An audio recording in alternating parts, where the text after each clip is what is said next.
समझौता पर यहाँ बेवजह उंगली उठाई गई है। मैं एक किसान के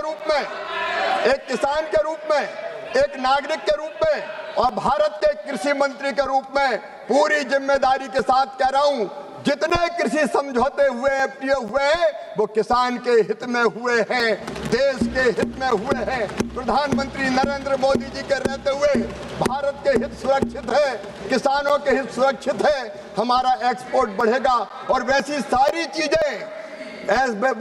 चीजें प्रतिबंधित है, उनको लाने की इजाजत नहीं है जो हमारे देश में पैदा होती है। माननीय अध्यक्ष महोदय, लेकिन ये केवल राजनीति करते हैं। जब राजनीति केवल सत्ता का गणित बनती है तो वो कांग्रेस बन जाती है, लेकिन राजनीति जब राष्ट्र की आत्मा का संगीत होती है जो जनता की सेवा और भारतीय जनता पार्टी बन जाती है। माननीय अध्यक्ष महोदय, हम देश की खाद्य सुरक्षा सुनिश्चित करेंगे, हम देश के अन्न के भंडार भरेंगे, हम पोषक उत्पाद किसानों को उपलब्ध कराएंगे और अस्थिरता के इस दौर में प्रधानमंत्री जी का जो संकल्प है, हम दूसरे पर निर्भर नहीं रहेंगे।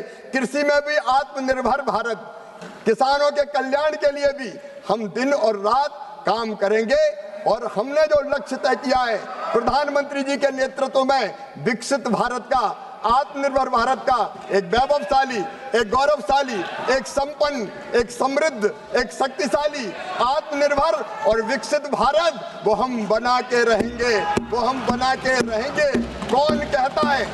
कहता है कि आसमान में सुराख नहीं होता? एक पत्थर तो तबीयत से उछालो यारो, और मोदी है तो ये मुमकिन है। बहुत बहुत धन्यवाद।